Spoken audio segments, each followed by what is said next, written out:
Number 1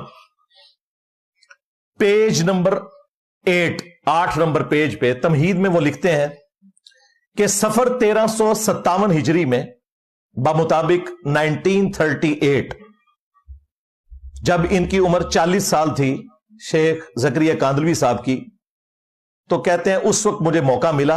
वैसे तो मेरे चचा जान जिन्होंने तबलीगी जमात बनाई, इलियास कांदलवी साहब, मुझे अरसा दराज से कह रहे थे कि कोई सिलेबस तैयार करो, तुम शेखुल हदीस हो, तबलीगी जमात के लिए कोई किताब ऐसी लिख दो कि जो वो पढ़ा करें।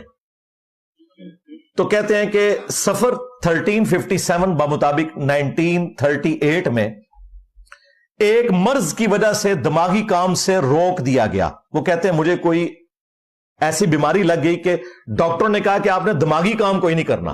कौन सा काम? दिमागी। देवबंद दिमाग बंद। तो उन्होंने कहा अब दिमाग तो मेरा हो गया बंद, तो अब मैं देवबंदियों के लिए काम कर सकता हूं। अब जुमले देखें, वो कहते हैं मुझे काम से रोक दिया, दिमागी काम से। तो मैंने कहा कि मैं अब इन खाली अय्याम को इस बाबरकत मशगले में सर्व करूं कि यानी किताब लिख दूं जो कई सालों से नहीं लिख सका। फिर अगले जुमले इतने जबरदस्त है, वो कहते हैं अगर मेरे ये औराक पसंदे खातिर ना भी हुए तब भी मेरे खाली अय्याम तो इस मशगले में कट ही जाएंगे। उस बंदे ने इतनी कैजुअल किताब लिखी है, जब दिमागी काम से उसे रोक दिया गया उसने कहा चलो यार अब मैं फारिग हूं, अब मैं देवबंद दिमाग बंद के लिए किताब लिख दूं।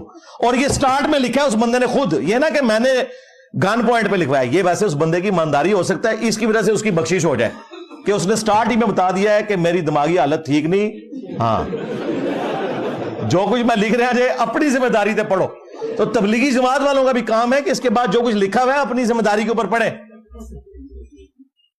हमें कुरान में अल्लाह ने हुक्म दिया है वला तक़फ़ु मा लैसा लका बिही इल्म इन्न अस्समा वल बसरा वल फुआदा कुल्लु उलाइका काना अन्हु मसऊला। इंसान किसी चीज की पैरवी उस वक्त तक मत कर जब तक कि तुझे उसके बारे में डेफिनेट इल्म हासिल ना हो जाए। बेशक कान, आंख और अक्ल, दिल हो या दिमाग, इसके बारे में पूछा जाएगा इस्तेमाल क्यों नहीं किया। और शेख जकरिया कांदलवी साहब कह रहे हैं दिमागी काम से रोक दिया गया, तो मैंने कहा कि मैं फिर ये काम कर लूं